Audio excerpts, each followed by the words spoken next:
and welcome to the Love and Compassion podcast with Giselle. We believe that love and compassion have the power to heal our lives and our world. Don't forget to like and subscribe for more amazing content. Sean Hemeon is an award-winning actor, writer, and abstract expressionist painter. He has appeared in 911, Criminal Minds, True Blood, which I loved, and CW's Husbands. Sean began his career as an art gallery director in Santa Monica before transitioning to a full-time artist. His work has been exhibited in galleries across Los Angeles. As a writer, Sean's forthcoming book, The Good Little Drug Lord, is an ode to redemption, recovery, and the mother-son bond. An ultimately uplifting memoir about a gay Mormon drug dealing informant for the federal government. That sounds really interesting. Originally from Northern Virginia, Sean now resides in Los Angeles with his husband and their two Boston Terriers, Ludo and Gus Gus. He's the recipient of WBC's LGBTQIA+ Writers Fellowship and has published works in Beyond Queer Words. After a decades-long absence, he recently completed his BA in creative writing at the University of Virginia, and this year marks 20 years of Sean's sobriety. Please join me in welcoming Sean. Hi, Sean. Yay. Yay. So excited to chat with you. By the way, I love True Bloods. Such a good show. It was fun to work on. Yes, it's awesome show. I was wondering if you could just tell the audience a little bit about how you got to writing The Good Little Drug Lord. How did I get to writing it? Well, okay, there is a very clear response to that for me that I will share, but I got there creatively just, by the last 20 years, just continuing to write. I've always been a person who's journaled. I've journaled since my teen years. So journaling and writing has always been a part of my life. And I've been writing all kinds of different things, one-man shows, screenplays, other writing things. So I've always been writing. And then it was the push at UVA working with my professors who are all published authors that sort of just kind of ushered me into this next phase. But why now and why, 20 years later? The story is gay Mormon drug dealing narc for the federal government. It seems like, where do you start? Why don't we start with the Mormonism? So you were raised Mormon?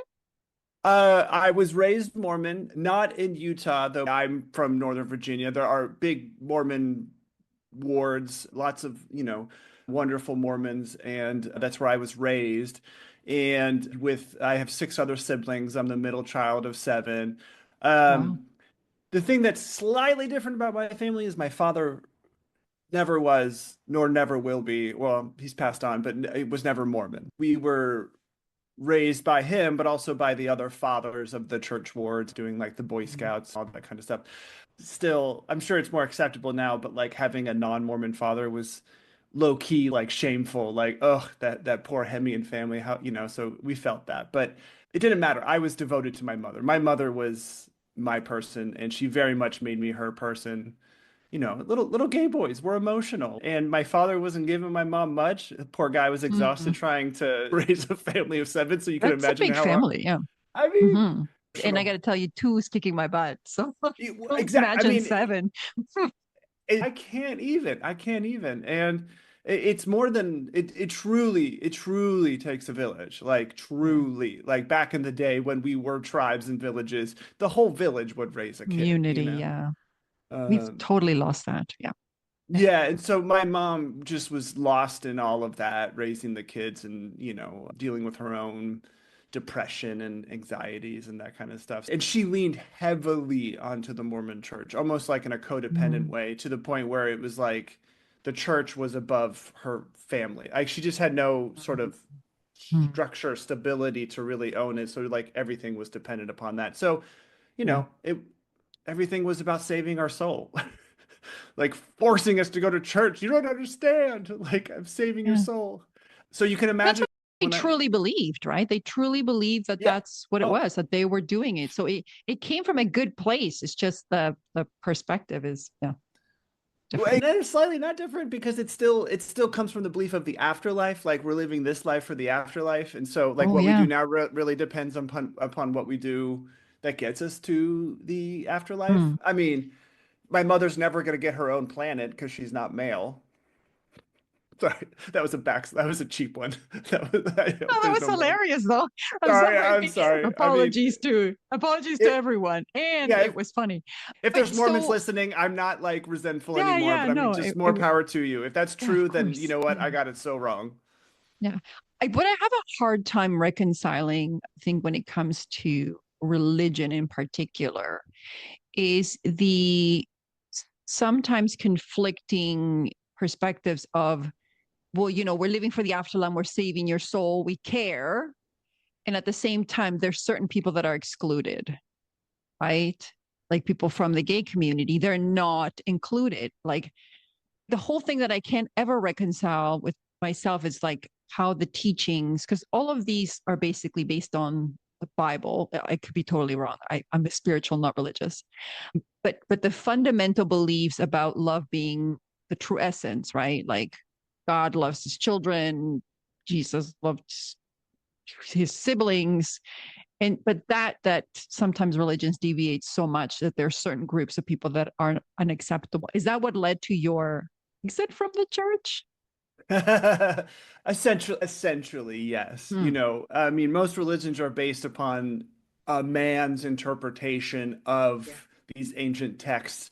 Mormons had a single man, Joseph Smith, write his own text and really bend the Book of Mormon and really bend it to his will. And he was having revelations directly from God, which are all very convenient with what he needed at the time. It's just specific. And that's why, like, is this God or is this man? Yeah, exactly. Yeah. If you asked him, he would have said God, but that's just where our brains can go. Our brains can really make it, make us believe anything with enough power. You raised something that I really also always struggled with in terms of religion. And again, like religion has been a really important factor for people that I know in my life. It's basically been life-saving. So I'm not saying anything against religion. But the only thing that I always found puzzling, even as a kid, I remember thinking like, why are some people spoken to directly and why do some of us have to go through other people? Like I would just want to talk straight to the Lord, right? I thought that at 8 years old. That's so funny you said that. Like in Sunday school, I was like, I had a lot of questions about the founding of the church. Like, why are there not the miracles now? Why can't I talk to God directly? Like, I had all of those, and I was told to go pray more. I didn't have enough faith. Like I was told I was wrong for thinking that. Like I didn't have enough faith. That truly is what my spirituality is based on now. Just direct contact to whatever I believe in. Of course that's there. But this whole middle person is making a lot of people suffer in this world, in my opinion. I like to tell myself that the shame is man-made. That doesn't exist in my spirituality or with my God or with whatever I believe. Shame is man-made to control people. Yeah. Wow. I completely agree. I definitely think that it's not from like, God's source universe. Like there's nothing but loving and accepting unconditionally. And some people don't like the word unconditional love, but it's that love, like the true love, not the love with expectations or with judgment or with criticism or conditional. It's that unconditional love for all fellow human beings.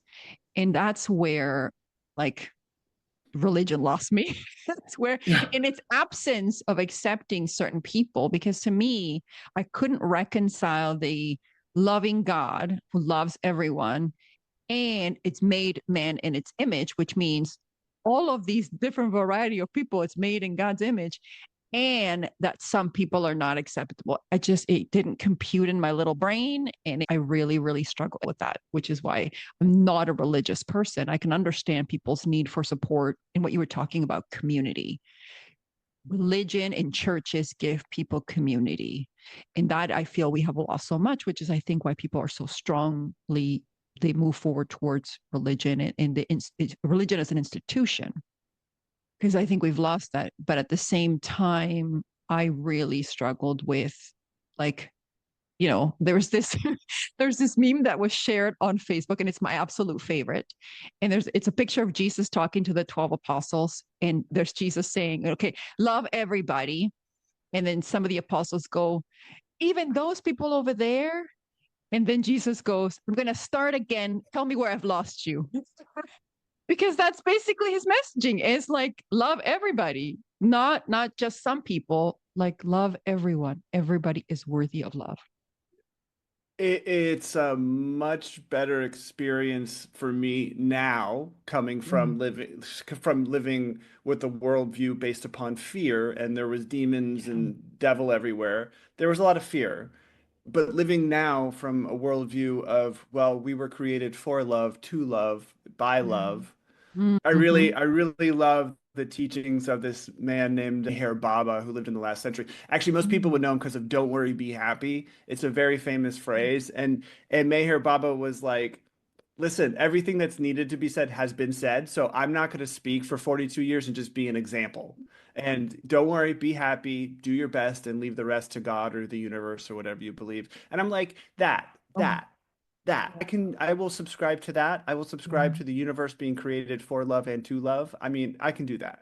We talk a lot about what we should do, but we don't follow. Growing up, I was raised by two people that experience serious trauma, and we weren't taught to trust. And so one of the things that I looked for was people's behavior. You could have told me anything. I didn't care what you said. You could have told me that you were the best person in the world, but it was how you acted that demonstrated. And I think the person you were just mentioning is, I'm going to be the lighthouse. I'm going to be the example. If people choose to follow me or not, I'm going to stop giving advice, because everyone's always telling people what to do. Right? It's like, oh, Yeah. do this, do that. But are we embody love and compassion? Are we embodying these essences? And I really had to ask myself that question when there was lots of things in my life where I was not embodying love and compassion, but I was telling people they should. And so then I Yeah. was like, I need to stop talking and I need to start doing and being. And so what you just said, I think is super important. I think Meher Baba was raised Zoroastrian, and I may have this wrong, but a lot of that is based upon your actions with Zoroastrians. Mm. It's like how you exist in the world. I may have that wrong, but that feels right. Like as far as like it matters how we show up, you know. Yeah, Anyway. absolutely. I love that. So I just wanted to transition in terms of how you began, like, your relationship with addictions.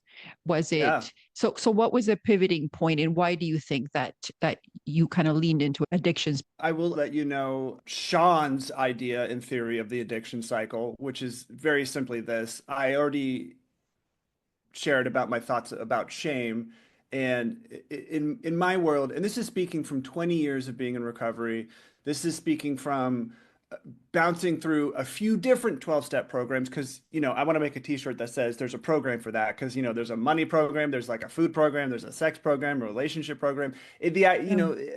There's 12 steps is all about just sort of gaining a spiritual sense of awareness about yourself and the world and healing from your past traumas. So, like, really, that's what it is. It manifests all kinds of different ways. But for me, what I have noticed, despite what the outside looks like with the different programs, it's always essentially coming from this core of not enough, this bedrock of messaging that says I am worthless, I am not enough, and anybody can chart their childhood and point to different things that reinforce that. And my ego's job is to reinforce the personality that's being built. It doesn't know if it's right or wrong. It just reinforces what's there. And so it strove to reinforce this not enoughness. And that's the lens I looked at through the world and built a case file of, reinforcing, Sean as he exists is a not enough person. So with that bedrock shame that I existed in, there's a lot of pain that came from that. And what happens with addictions is like they provide, at first it's fine. I'm not knocking people who do drugs or drink. It's just like at first it's like, oh my gosh. Yeah. But with somebody like myself, when I first had my first sip of alcohol at like 15, 14, or when I had my first hit of methamphetamines at 19, I literally said out loud, oh my God, I want to feel like this all the time. That's trouble. The addiction cycle is this. You have that thing, it provides relief from that clear existential angst, Yeah. emotionals, Mhm. and so you keep reaching for the thing. But what happens is, our brains are built on habits. That's what a belief is just a repeated thought over and over until it becomes Mhm. unconscious. And that's the way the brain, just the mechanics of it are. So if you keep reaching for a certain thing based upon a trigger or a cue, it just gets embedded. It gets so embedded that an addiction is basically a reflex. That's all it is. It's just like once you get the thought becomes the thing that puts you on the roller coaster. I could Yeah. think of using the thing and I'm done for. I'm done for because I get locked into the thought pattern in my brain and I have to finish that roller coaster, which means using. But at that Mhm. point, using has become so consequential in my life that it just creates more shame. And so I actually think the addiction is not the thing itself, but the payoff, which is more shame, which is more not enoughness. Yes. And I'm more addicted to reinforcing the belief that I'm not enough. So I'll keep using to reinforce that. All of that Yeah. feels powerless because it's all happening unconscious below my prefrontal cortex to stop it. So that's why I believe in the powerlessness of it.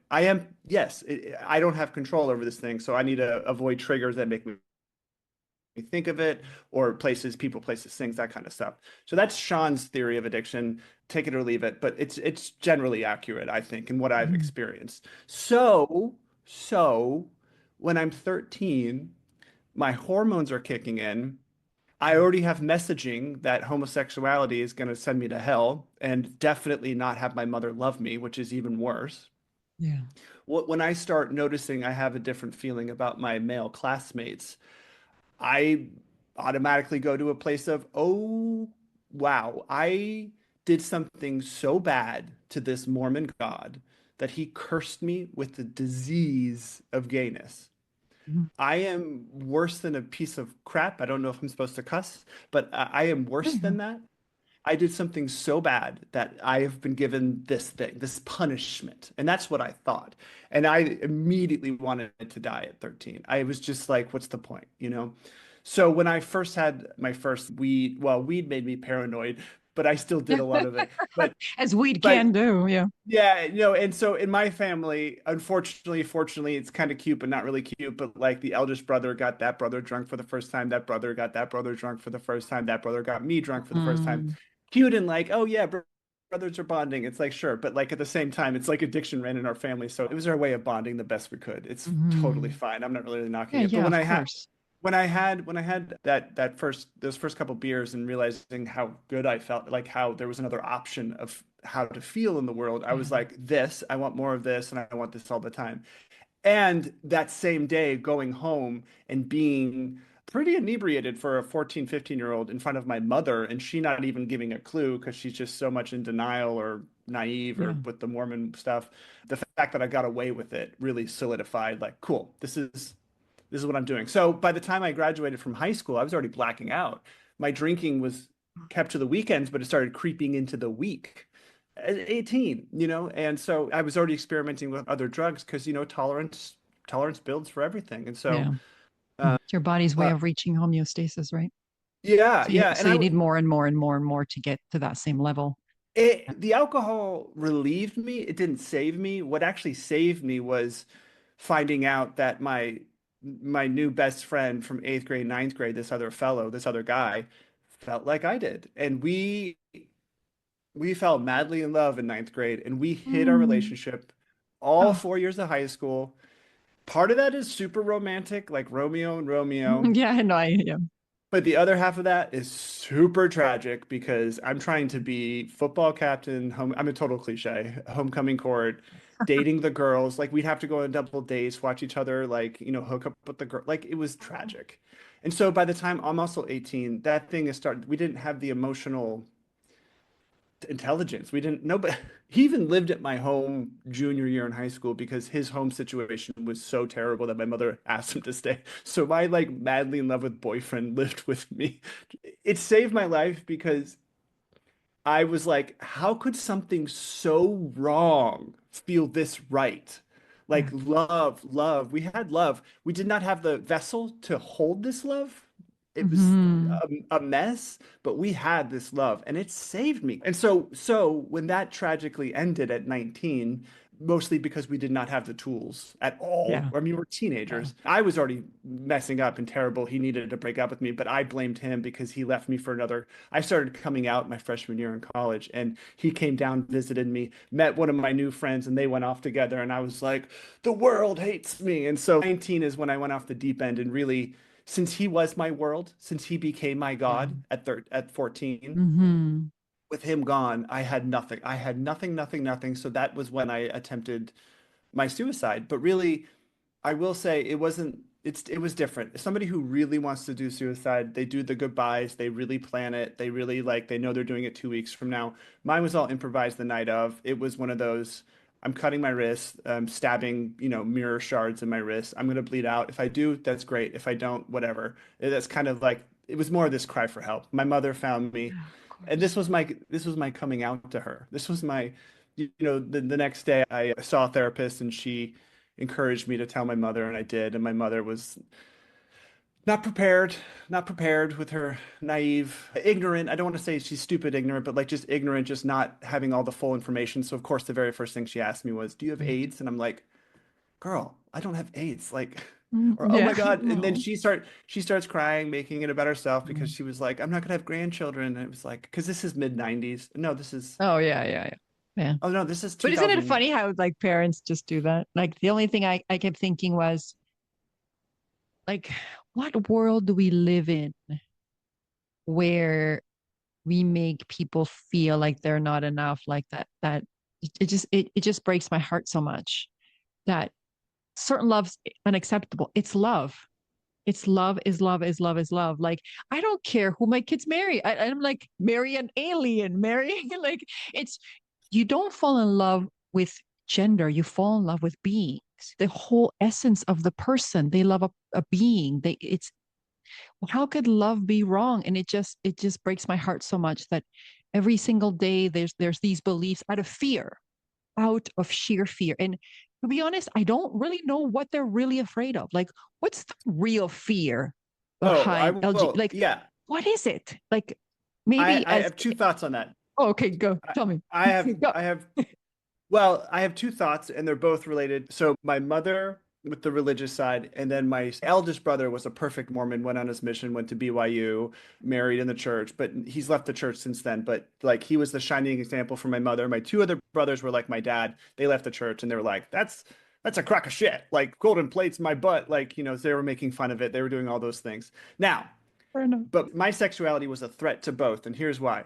One, for the religion, I could speak to the Mormons. I don't know about the other Yeah. Christian faith. Yeah. Yeah. Believing in my right to marry based upon it not being a choice, meaning I was born into this sexuality and I get to love who I want to love, is a direct assault against the core of the Mormon faith, which is the family is the centerpiece. It is the key to the afterlife.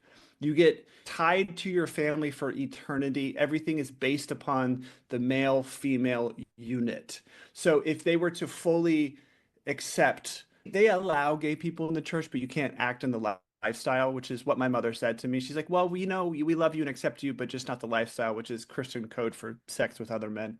But it is a direct assault against their core. So they can Mm, never accept it as mm. something that you're born with. Okay. Now, my Okay. dad's side, my dad being, a child of the 1950s, man's man, just that kind of stuff. Even though, he was a hippie, he was chill and everything, but still he was a man. He was a man, like Mm-hmm. misogynistic man. And I think homosexuality is a direct assault against toxic masculinity as well. In fact, it needs homosexuality to exist for it to exist because it needs what they think is that mirror of like, well, that's weak, that is feminine, which is also very sexist, and this is how they react to it. So it is a direct assault against, the Hemeon man family line because now we're all going to be seen as weak and feminine, which is messed up. But also Mm-hmm. but mostly actually not also mostly because of that. So that's why and if they were to accept homosexuality as not being a choice, I get to love who I want to love. It's a direct assault against their manhood as they see it, their manhood as they see their place in the world. It's how they exist. So for both sides, it's an existential crisis for them to Hmm. allow to accept me as I fully am, as you understand me to be, as many of your listeners understand me to be. And most people in this world do not have the emotional intelligence, the mental capacities to walk through this existential crisis. So they double down on it, you know, or they Yeah. evolve. My mom's evolved. And that's important because people can change and can be more open. As you were talking, I was thinking about, have you heard of a look? A look was saying that the reason why people are so threatened by other people, like let's say homosexuality, is that if you allow people to live their dreams and be themselves, that shatters the fact that they are living who they think they should be. And by watching somebody live their most authentic life, be who they really are, sort of breaks that mirror of like, oh my God, they're living exactly how they want to live authentically. We can't do that. We have to live like people expect us to. We have to follow this, stay in this box. And I think it's very scary for people to see people living their biggest, boldest dreams. And so rather than thinking I can go there and align, they're like, no, you got to come down. You got to come to this level. You Yeah. got to come down here. Yeah, no, it's scary. Yeah, you're right. It's total threat to that. I mean, Yeah. I can spot a Mormon anywhere. To me, they have the same sort of energy and the same sort of look. I mean, especially the cultural Mormons. Like Mm-hmm. you become generic. You become a piece of the many. And my mom certainly, you know, lived with so many fears about continuing to be accepted in that community, living through what she did with me. She was already battling it with marrying a non-Mormon, but you know, it like Yeah. just I mean, just to give her some grace, you know, her first husband, my mom is gorgeous, was gorgeous at Mm-hmm. BYU. She marries the BYU football captain. But Mm-hmm. it turns out this a-hole was incredibly verbally, physically, emotionally Oh, abusive. I mean, they're 21, 22, but still, like he yeah. was abusive to the Mm. point. I also come to find out he was abusive because, you know, the cops arrested him for dealing steroids. So my mother comes from Utah to her family in Northern Virginia because my grandfather worked for the U.S. Geological Survey. And my Mm. grandfather wouldn't talk to my mother because she got a divorce. It was too Mm. embarrassing for him at the church. So, of course, my broken bird of a mother gets swooped up by my very charming father, and they get married four Mm. months later. Because, you know, she's taught to believe that, like, her save is through a man, is through getting married. So, this charming man comes through and promises to save her, and there you go. So, Mm. you Yeah. know, it's all set. The system is set up against you. But I was just thinking as you were talking, thinking about a look's perspective. If you are allowed to live your dream and completely disregard the church's perspective, right? If you married your amazing husband, what's to stop other people from saying, you know what? I don't need to follow this. I can just live my dream by myself. I could just follow my heart and live my dream. And then it's a threat to the whole institution. Thank you. That Yep. was really, that really kind of hammered it in there for me. I'm like, oh, I get it. There's all of that fundamental fear of people really stepping into their own power and accepting themselves, right? There Yep. is an element of religiosity that, or at least of the religion as an institution that requires people to feel they're less than, right? Yeah. Um, The back to the shame, which is what that yeah. shame. And I was going to Yep. talk about that because one of the most important things that I feel, I mean, you said many critical things, is you talked about the shame spiral, which Hmm. is people going like, you know, they use because they feel like they're not good enough. And then after they use, they feel like, well, I'm already here. I've already a terrible, worse person because I now, on top of that, used, I'm going to keep going. And Hmm. then you get down that shame spiral, which makes recovery so much worse. But we don't treat people for shame, we treat people for addictions, right? At first, and if you want long-term Oh, okay. recovery, at first, because Yeah. in my world, if you want long-term recovery, it's you then therefore have to go after the shame.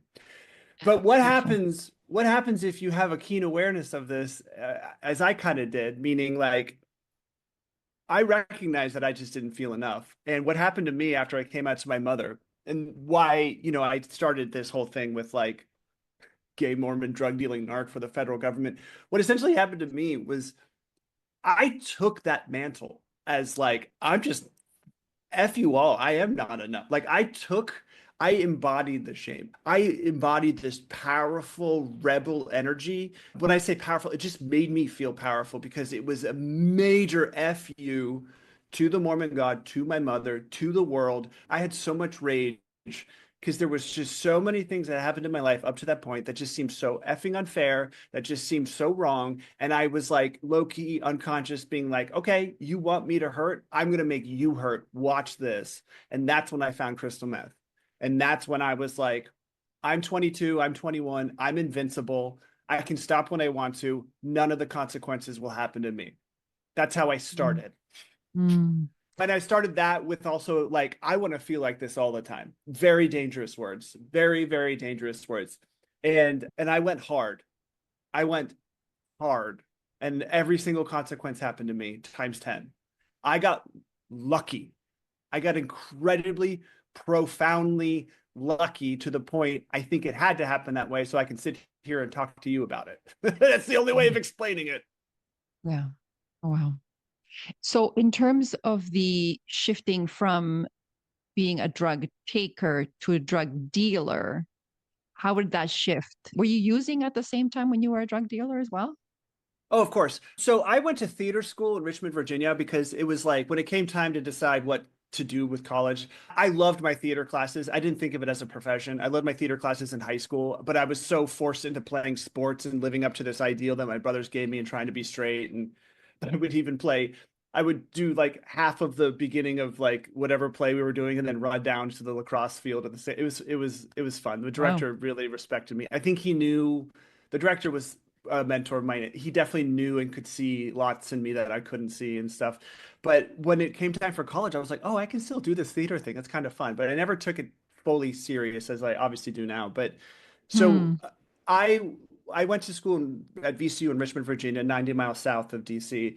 And while I was there, the first couple of years, I will say, like I ended up dating somebody else, and it was we were just lots of weed. And 9/11 happened. I lived in New York for a second. All that doesn't matter. But what does matter is I got to a point where after that relationship ended, I couldn't face another breakup. So I went hardcore into the DC scene every weekend from DC with a friend. We would just party all through the weekend. We'd stay up for 2 days and come back, and I would do my classes. And I was like, cool, I can do this. I can do theater school and party from Friday night to Sunday and come back. So you were a functioning drug user? Is that Yeah, what? Okay. yes, but I was like 22, so it was like, the Easier to hide. metabolism, Yeah. yeah, exactly, easier to hide, easier to bounce back from. It changed when I met a drug dealer who became my boyfriend because it was the allure of, this nightlife thing, the allure of the drugs, of doing this thing was all Yeah. there. But when he walked in and like, the seas parted, it was the second coming. It was like, who Hmm. is this? What is this? Hmm. He Hmm. immediately took a liking to me and I went off with him. And then I was suddenly like seeing the most drugs I've ever seen in my entire life. It was like it went from like, being in high school and like four friends splitting one tiny pill of ecstasy to One seeing like joint. Did any bed part of you full. go, maybe this isn't the way, like that? Did any part of you go, like, Well, yes and no, because again, I was living under the illusion that I'm so young. This is really cool, but I you knew I have the wasn't part of power? this. Yeah, Gotcha. Hmm. exactly that. Like this is thrilling for tonight. Like this is really cool for Hmm. tonight, and that's how I looked at it. And it was like, it was the first, somebody was smoking the meth. I was like that scared me. That was a little like what? No, that's real addicts over there. But I ended up dating him because I was still so fascinated with the world. I was also very Hmm. fascinated with getting free drugs, and Okay. it didn't take long for, that fall semester to sort of fall apart because to get back to school, I needed drugs to drive, but he was getting it late. So suddenly I'm missing Monday classes, and then suddenly I'm missing Monday, Tuesday classes. And then it sort of started creeping into my schedule a little bit. I totally messed up and missed many rehearsals. I got almost booted from school by the director. And I didn't want to admit that like he couldn't keep up with my addiction. So what ended up happening was he did a lot of drugs, but he liked ketamine, and if you do enough, you kind of go to sleep. So he did that. So there was one night where, he was a big dealer in DC, but his phone was just blowing up and he passed out and I knew his people, his clients, and so I went and made the deliveries because I wanted to feel what it was like just for the Hmm. night. But then when I came back after being successful, like, hey, look, I'm running your business. And also I'm watching him, like feeling like I could do Yeah. better, but still like not even thinking of that. Anyway, he went off the deep end and just accused me of all these kinds of things. And so with my rebel, resentful energy, I was like, Mm, F you, I proved to you that I can do this. And so I was like, okay, for 3 months, I'm gonna be a dealer. And that's mm. and that's how I started the dealing. But and in that time, I drove my car under the back of a Mack truck because I fell asleep at the wheel, which should have been a warning call. I failed a bunch of finals, which should have been a wake-up call. It wasn't. I chose not to go back to spring semester of school. Also should have been a wake-up call, but it wasn't. But it started weighing on me, and so I was like, okay, I'm just going to prove I'm better than that stupid ex-boyfriend and take all of his clients. No. And I did. And I had a really busy weekend. I was like, great, I have all this money. I proved my point. Now I can go back to school. And by that point, I built the dream of working in Hollywood. And especially after, watching my mom see the celebrities at the Oscars, or my dad, I'd go to the movies with him, the way he looked at like Tom Hanks or Sylvester Stallone, or Wow. like I would just be like, oh, I wish my dad would look at me that way. So I was like, okay, I'm going to be a big famous actor. But that weekend was the weekend I got arrested. I fell asleep at the wheel in an alleyway. My license was suspended. I didn't know it because of the car accident. And at that time, I believe the ex-boyfriend who I was confronting right before then called the cops on me. So I was just about to get out. I was just about to go, do it some other way. And I was arrested. I was arrested with possession with intent to distribute. Wow. And the great irony here is they had a mandatory debrief with these federal agents, and they were essentially in so many words saying, "Hey kid, you got to keep doing what you were doing if you want to give us some intel that will help your case out." But I was like, people are going to know I was arrested. They're not going to deal with me.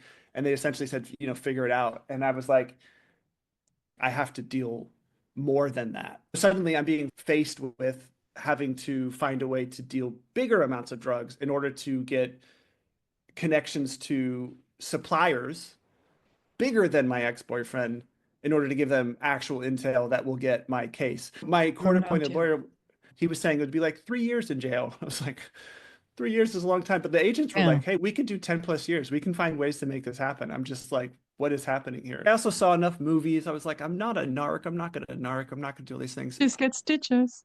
I know, but exactly. And by this point, I hadn't drawn a sober breath since the fall. It just suddenly dawned on me as like I forgot what it was like to be sober. And by this point, I just started smoking it. I rationalized like I just started smoking it. As long as I don't inject it, then I'm not an addict and I don't have a problem. That was the belief. But I was smoking a lot, and that was like my baseline. And then I was doing ketamine and well, I was doing GHB, which is a party drug that makes you feel like you're drunk and euphoric. I was doing that to actually feel happy and high. So GHB and meth, I was doing 24/7, Oh, and then wow. ecstasy and ketamine on top of that. And Holy mackerel.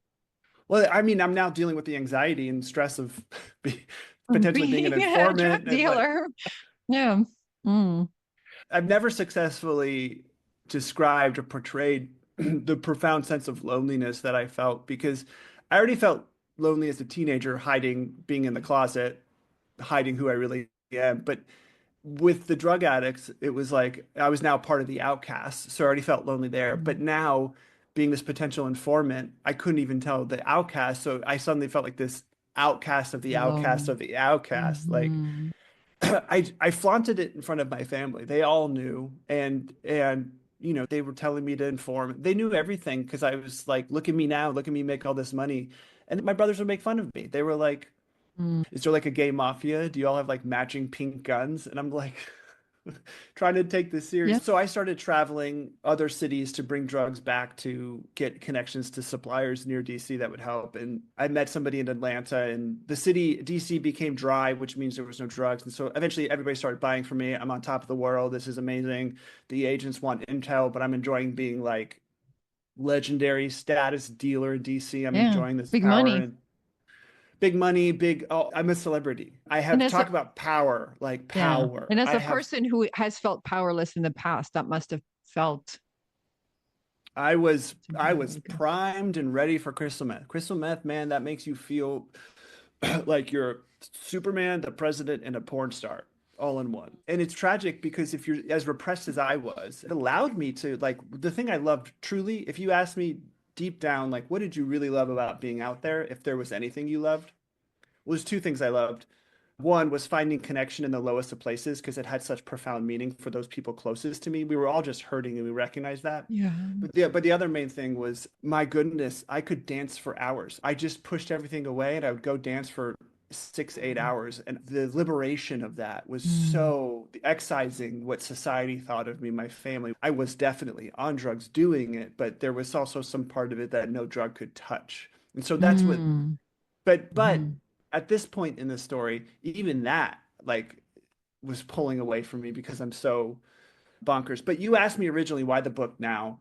What ended up happening was I was involved in an incident in Atlanta where a young man who I just met that night, he died. He OD'd on GHB, and we think he went away and had alcohol.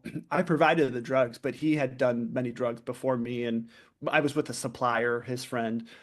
But classic movie scenario, we dropped his body at the ER and sped away. And, I walked away realizing I potentially had a chance to save his life, but I acted too late because my paranoid brain, my disillusion, like all the like it Fear. was all of that. And so 2 weeks later, I get a call from this young man's mother because I was the last number on his phone bill, and she just begged me to know what happened. Begged me. I was paranoid. I was all the things. And I hung up on her. And that is one of my biggest regrets from this time. Obviously, there's a lot, but this one, like, I robbed her of the sense of closure for her son. I tried to find her a year later when I got sober. I tried to find her writing the book, but the book is like a message in a bottle. There's a whole chapter just for her, just to be like, this is what happened to your son. That messed me up, so I stopped traveling. And then I had one of my runners who would run the drugs around. He had a connection to this straight guy who supposedly worked for the Russian mafia. I got desperate at that point. I was like, okay, maybe this will be a big enough get for the agents. Yeah. And so I met the guy and young like me, and it was really messed up because he was very attractive. And I was like, I'm really sexualizing my anxiety and stress of Yes. dealing with I'm this rooting love. for this guy. You would put, like, I mean, the Yeah. gun would be in my face, like pinned up, gun in my face, especially when I owed him money. And I'm just like looking like he's close to my face. I'm like, just kiss me. It's so bad. Yeah, it's just like he's so handsome. It's so bad. It was So, so bad. oh my I God. just think that's That the level probably of kept you disassociation. alive, Yeah, yeah. right? If you had Uh, been probably more afraid. the meth would just, again, Yeah, make me fair. feel invincible. And Mm-hmm. it also turns out he had the best meth that I think DC had ever seen before, or ever that I had ever Mm-hmm. seen. It was just this. Mm-hmm. And so it was so good that I started, and I was so now tragically messed up after what happened to the boy and the mother, and also wrestling like I don't want to be a narc, that I started using more than I started selling, and I started owing him money, and then he became very volatile, very like threatening. And so when it came time to do my sentencing hearing, I'm so paraphrasing. People should definitely read the book because I'm sure a lot of people have questions because I'm jumping through things here. Perfect. Time when it Mm-hmm. came time for my sentencing, I gave up. I was like, one, I started actually believing like, oh, I really can't stop using drugs. Two, I'm afraid of what this mafia guy will Person's gonna do. do, Yeah, yeah. and I don't want to live the rest of my life with the shame of being a rat, which is so funny to me now, thinking of how Mm. like that's embedded in our society that like that's really what I believe. But really, it was just I was terrified. I was profoundly terrified of prison, like the not being able to stop using, and the mafia guy just eclipsed that fear just by like 1% for me to be like. Mm. But when I Yeah. showed up for my sentencing, the federal prosecutor asked for the case to be dismissed. My court-appointed lawyer, this guy named Dennis Braddock, who like Heart of Gold does thousands of these, pulls me aside. He was like, "What did you do?" I was like, "I didn't do anything." He's like, "I've never seen that before." Like, I mean, he was blown away, and Not meant I to be still, there. I, I still don't know why to this day. I really don't. And I lasted 6 more weeks out there. It really was to keep using, but I convinced myself like, oh, I should find a way to pay. His name was, well, in the book, his name is Vadim. I should find a way to pay him back because now I'm worried he's going to go after my family because now he's threatening Yeah. my friends. Mm-hmm. But really, that was a lie to keep me. I mean, kind of true, but also a lie to keep me using. I lasted 6 more weeks until I made that call to my parents, and And in that moment of clarity, when I called my parents and being confronted by Vadim, I'll say this and then I'll move on from the story. 2 weeks of prior to course. that, my best friend out there, this girl who was with me through every step of it, she was raped in college, and that's why she was like hiding out amongst the gay boy drug addicts. And she was somebody I loved and could trust. And but I didn't tell her. But I at this point, when I told her everything after the case was dropped, she said she wanted to go to rehab. And I kid you not, I looked at her and I was like, "You can do that?" Like I really thought rehab was for Requiem for a Dream, or the guy's Yeah. doing heroin. And I was like, "Well, okay, 2 weeks is my birthday. We'll have a going away party," which is Hmm. hilarious. Anyway, Yeah. that time came, and that was when I really got to my knees and realized I couldn't stop because I wasn't stopping, and that broke my brain. All illusions, a window of clarity opened. I called my parents, and they came. She called her parents, who lived in Boston, which was 9 hours away. They got in the car half an hour later, and were zooming down to her. And then Vadim confronted me, and I didn't know what else to do, so I was just honest. I was like, I'm gonna go to rehab, and can I do like a payment plan when I get a job? Who was a payment plan with the mafia? I'm not kidding. My editor made me change this in the book because it sounded too unrealistic. Yes, So the wording is you got different. it here. No, no, no. You're gonna tell the truth here. Go ahead. The truth is, I kid you not, Vadim, when I said this to him, took a moment and he goes, "You can do that?" Like he didn't even know that. And I was like, "Yeah, Yes. yeah, yeah, man, you can totally do that." And then he took a Mm. long pause and then he was like, I've always wanted to sell real estate. And I was like, yeah, man, you can do that. And then a long pause again. And then, we had a few months together. Like we made a connection. We had a connection, there Yeah, was, yeah. and then he was like, okay, yeah, man, you know what? Forget about the money. Best of luck. Oh, And then I got in wow, the mini Sean. got in the minivan with my parents and, started Mm. my journey in recovery. Yeah. There was a lot I gave you the big bullet points. Yeah, yeah. There's a lot more in Well, I'm there. gonna read the book, so I'm excited for that. Yeah.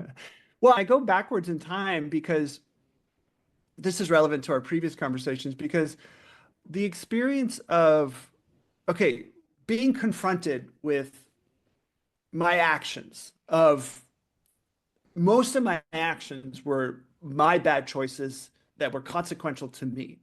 Yeah. When the experience happened with the young boy in Atlanta, and I acted too late because I was like telling myself like he's not dying, like this can't be happening. You don't want to believe it. Yeah. It really made me confront, like I already knew I felt like a piece of crap about myself, like worthless. I owned that. I was like, don't like myself, self-loathing, physical harm, all doesn't matter. Yeah. Hate this. But I still felt like I was a good person, which is different Mm-hmm. than feeling like a pile of crap, self-loathing. Mm-hmm. Maybe the Mormon upbringing me, like I still was like, but Yeah. I Because still you nice. felt like you hadn't hurt anyone other than yourself. Yeah, people fought me. Like I had knives, Vadim with the gun and stuff like that. I defended myself when I had to, but otherwise it was like, no, I think I'm a kind, good person. I'm lower than dirt. Like I don't belong to be here. But this experience with the young man made me confront that. Like Yeah. I'm not a good person. Or is that what that means? And then especially the mother, her voice still echoes in my mind, really made me confront, like, am I evil? So I go backwards in time in my book. Like I started at 19 at the suicide, but I go backwards in time Mm-hmm. to really dig into what led to the experiences of everything I just described, and especially led to that moment of really being confronted with thinking I was a good person or not, based upon these actions, these consequences that occurred. Again, up to that point, only involved myself, which didn't matter because I hated myself. And going backwards in time is a lot of what I've already shared with you in this podcast. I mean, the clarity with which I was able to share it was because I was digging into the book and going backwards in Mm-hmm. time and gaining this deeper awareness, which, leads to compassion for Mm, oneself. yes, yes. So, what role did forgiveness and then compassion have in helping you get to the other side of that and being able to face your experiences with that mom and young person? I'll be completely honest with you. I don't know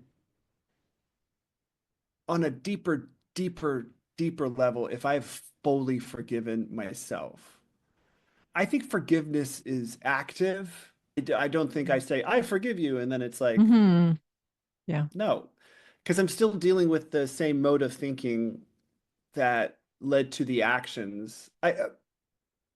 Forgiveness needs a change in behavior. It needs an amends. It needs something. And I think forgiving myself by having compassion, understanding the circumstances that led to that, that led to it on the day, and also on the day of hanging up on the mother, understanding the circumstances, which I've already explained. You guys can fully understand that. But then even going beyond that and understanding my history, my adolescence, my childhood, that even led to that point is like, yeah, my goodness, that poor boy allows the compassion, which makes the forgiveness like, yeah, Sean, I forgive you. Like, yes, it makes sense. You know, you did the best you could with what you had. Like, it allows for that.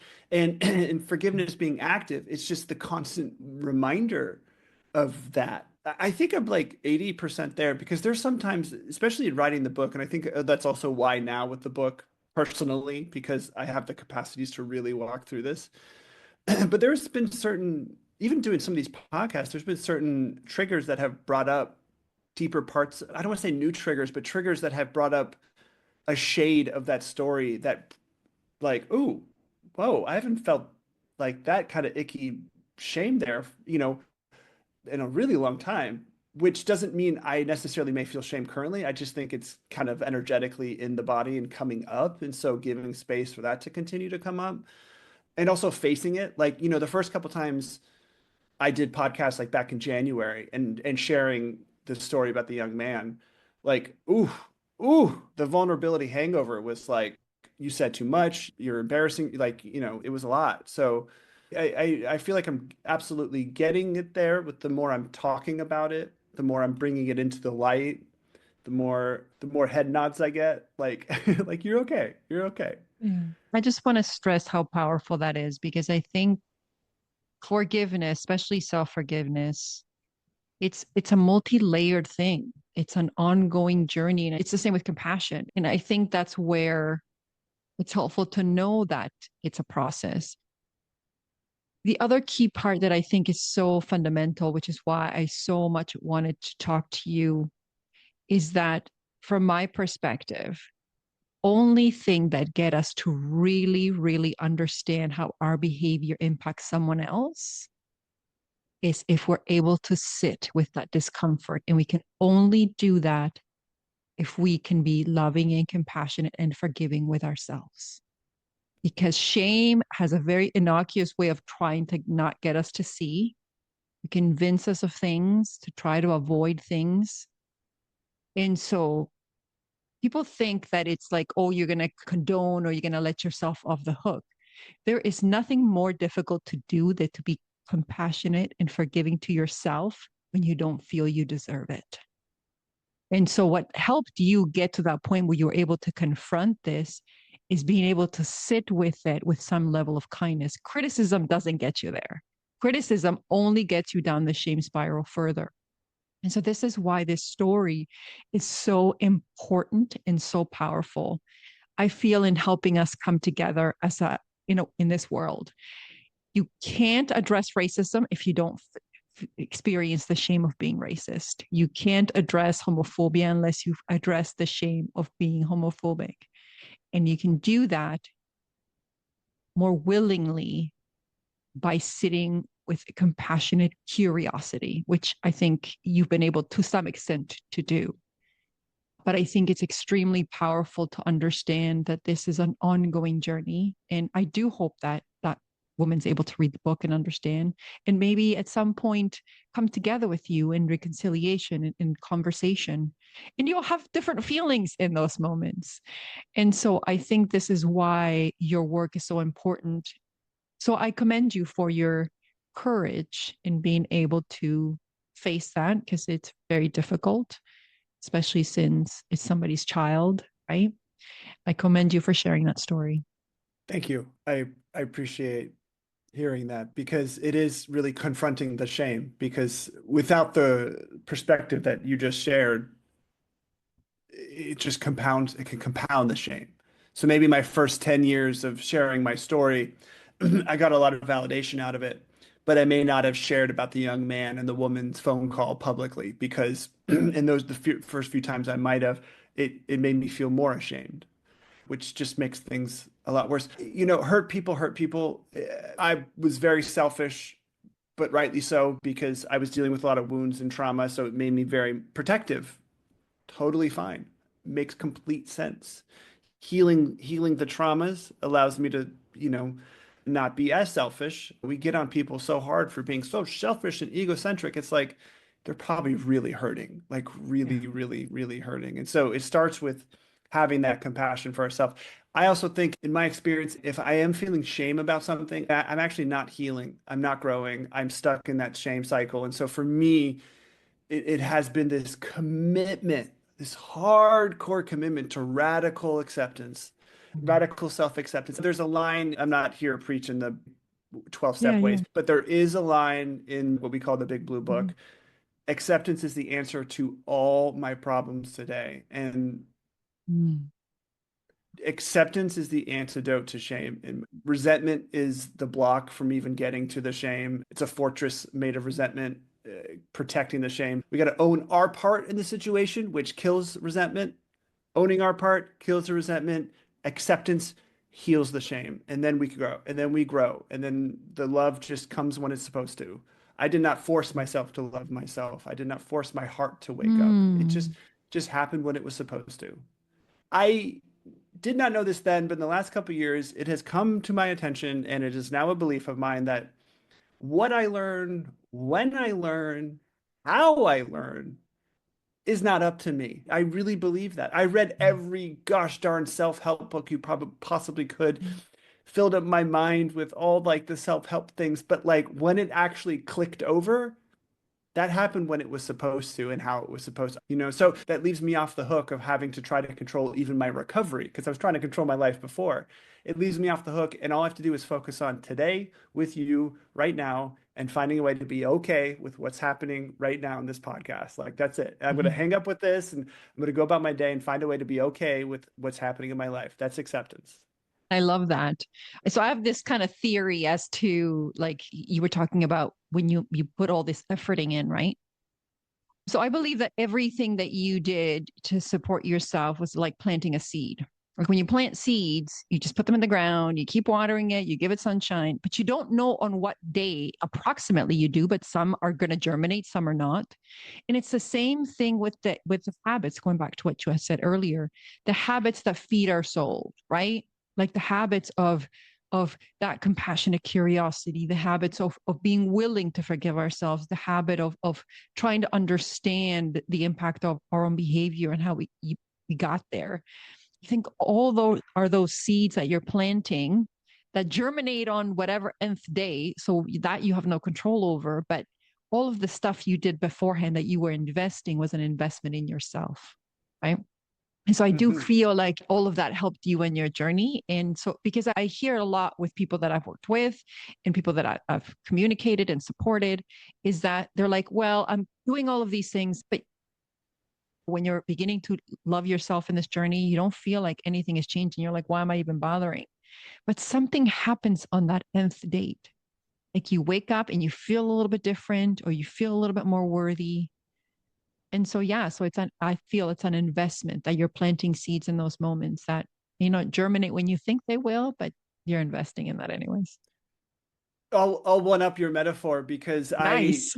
for the Yeah. longest time, you heard me talk about this rebel energy, this sort of like Yeah. FU energy, which is really powerful, but Yeah. come to find out, the fuel of that is resentment. The fuel of that Mhm. is like, even in recovery, it was like, growing up with my parents, like Hollywood, you're what actor, like I'll prove Mhm. them wrong. I'll prove everybody wrong. I mean, simple example, the drug dealer boyfriend, like, you can't deal. You're an idiot. I'll prove you Yeah. wrong.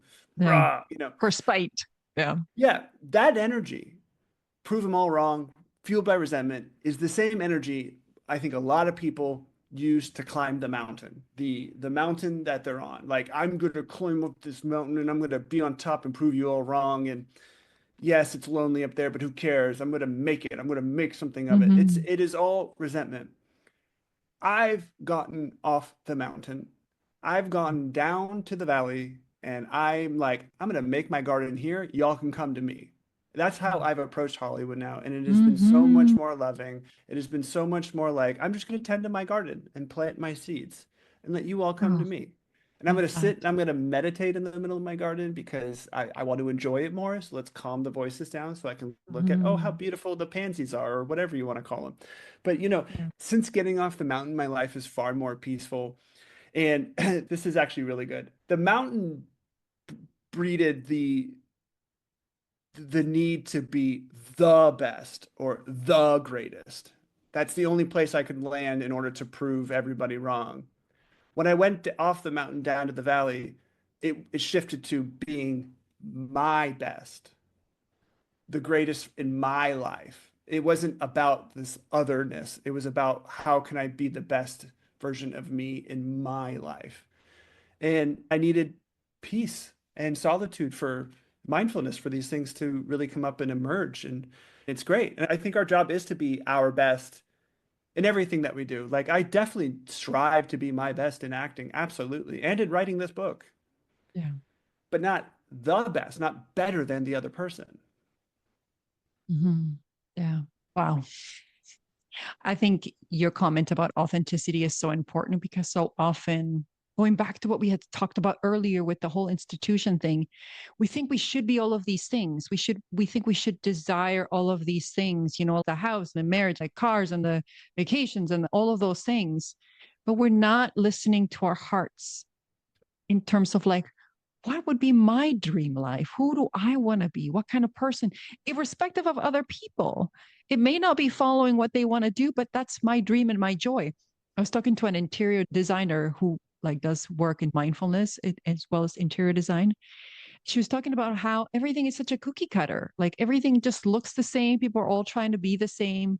And it's like, where is the beauty of the authenticity as demonstrated in somebody's personal environment? And I think that's where like authenticity really leads us to our happiest life, our most authentic version.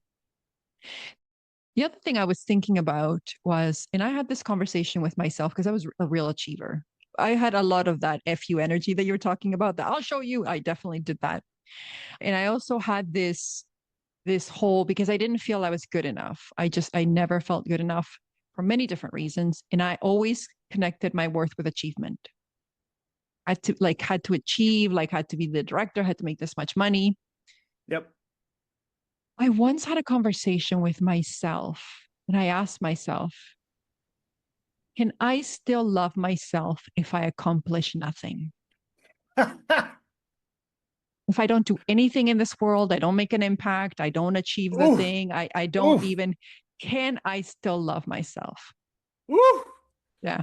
That's even hard to ask myself right now. Because it goes to the essence of we don't have to earn our own love. We are enough just as we are in this moment. We Oof. don't have to do that. And that was hard for me to look at because I had attached my worth to my achievement. Yeah. Oh, for And sure. then the question was, who am I if I'm not these things? What makes me worthy? And that's it's tough. It's tough for us to talk about. But if we could get there, if we could teach our children that they're so beautiful and worthy just as they are. They don't gotta earn it. They don't have to be a specific way. They don't have to look a specific way. And I think our world could change. Oh my Or maybe God. it wasn't. Maybe we could still love it as it is. Like you talked about acceptance, right? Can we accept the world as it is and just choose to be more loving, right? But hard questions. Oh, I mean, that just cuts right to it. I've come to believe that my purpose in life is to be the most authentic version of myself. I mean, Yeah. and I've been led there by Ooh. accepting the hardest parts of myself, which was first my Mm. sexuality. And then, I fell into being a painter. I didn't even expect that. Like I think my creativity and how it expresses itself is also something I didn't choose. It's something I accept about myself. And so Yeah. my expressions come out. I have so much joy with acting, with writing, with painting, and that's just how Hmm. it expresses itself. And so Yeah. that's my job. That's I think my job is, and acceptance, by the way, is how you lead to authenticity because you are accepting who you are on that path to that. But we have these really powerfully annoying parts of ourselves called the ego who just gets so wrapped up in the Western world and how society raised us and all the externals and constantly reinforced to do the exact opposite of what everything you just said. So it's Yeah. so it's so hard. It's really hard to just hold It's on to the hard to be. like Yeah. because it's like, Yeah. yeah, could I be if no more success happened in my life and I had all the financial stuff I needed, sure, financial Yeah. freedom, Yeah. whatever. Yeah. And if Because no you more can't success, think about that without security. You need at least to be able to feed I, yourself and pay your bills. Yeah. by the way, imagining that right now, just like, pay my bills, great, and I don't need any more success or achieving. I just had a big sigh of relief. So I just Yeah.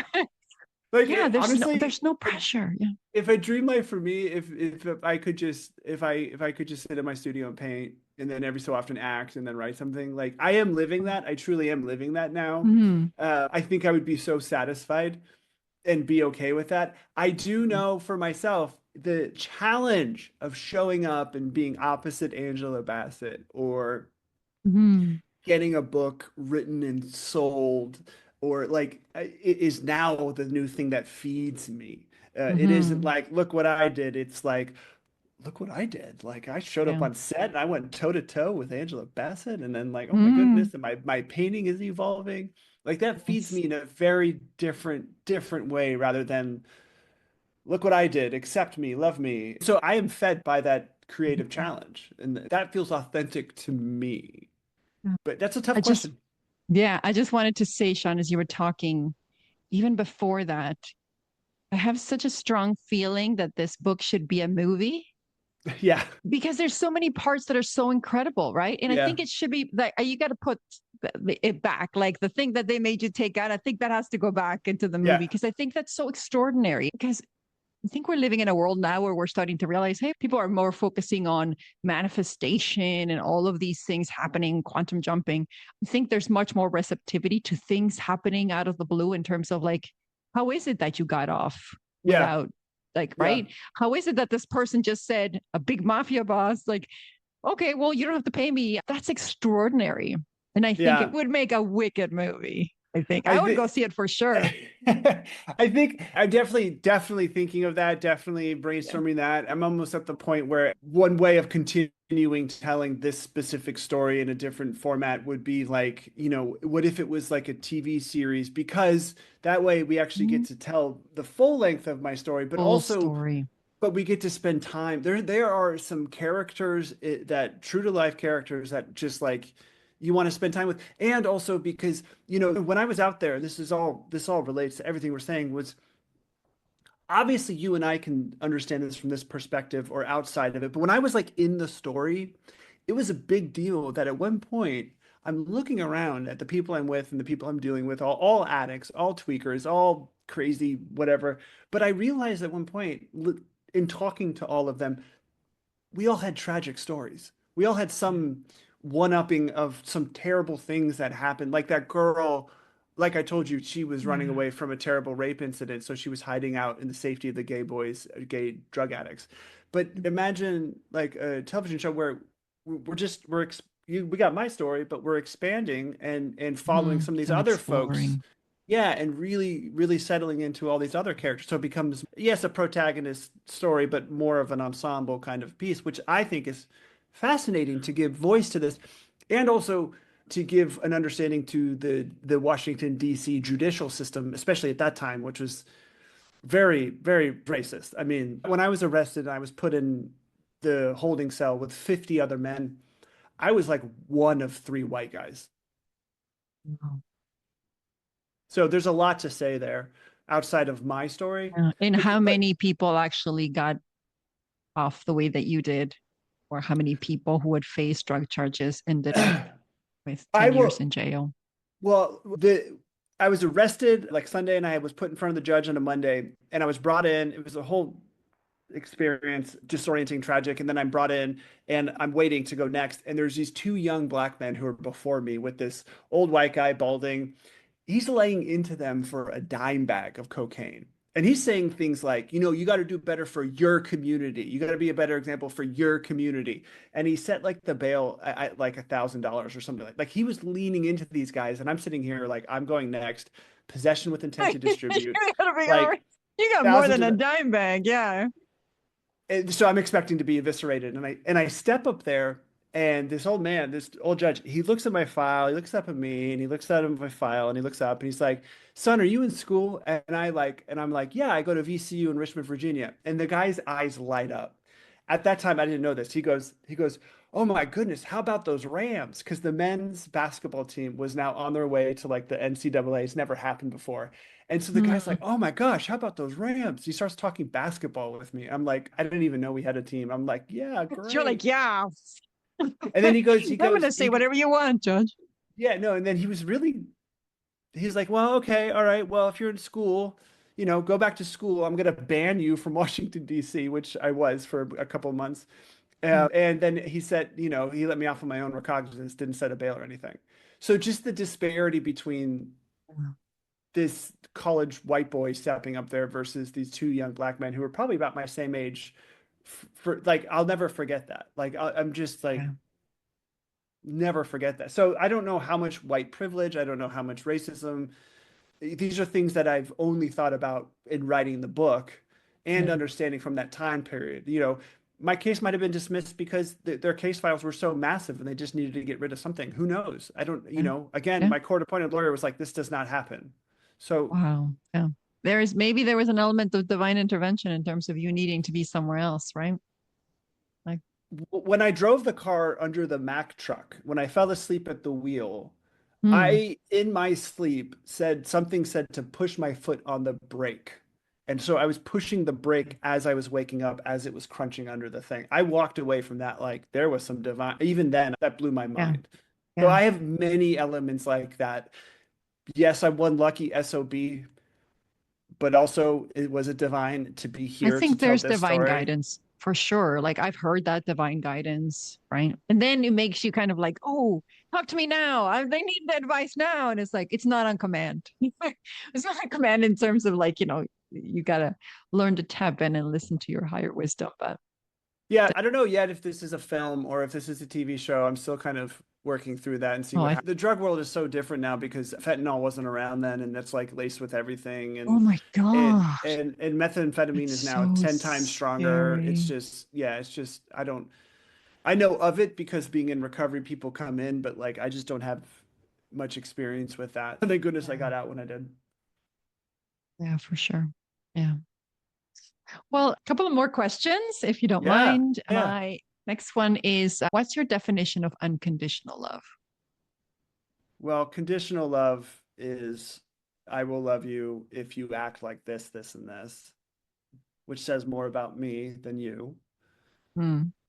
So then unconditional love to me is being able to accept that which I love fully and Yeah. wholly as they are. I have unconditional love for my two little doggies. They make me mad when they misbehave, but it doesn't make me love them any less. True. Yeah. Unconditional love is radical acceptance. That's what it is. It's holding Ooh. space for them to be their most authentic self. Mm. What a gift. Yeah. Yeah. What a gift. And what a gift dogs are. I used to have a dog. He was a Doberman Shepherd. Unconditionally loving. Always just so happy to be there, so happy to be alive, so grateful for everything, right? And yeah, he was like my best teacher. I miss him quite a bit. I don't want to think about mine going away. No, no, no, no. You don't have to. I'm so sorry to be a downer.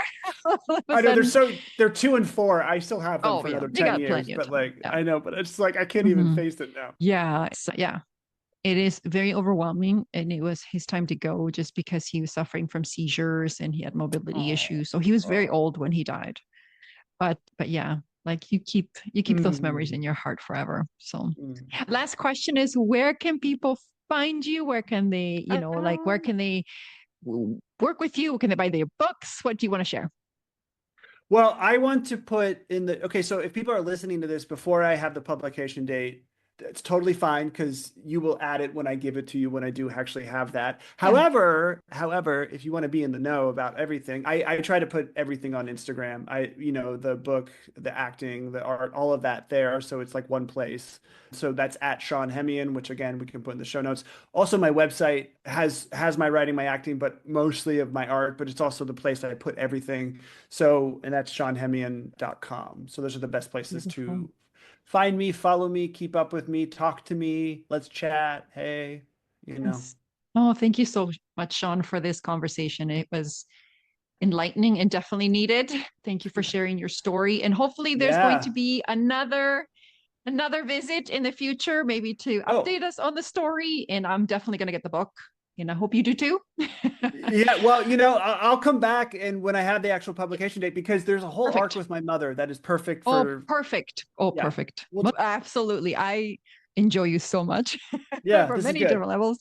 And and I'm looking forward to reading the book. And thank you everyone for joining us for another episode of the Love and Compassion podcast with Giselle. Have a great day. Thank you.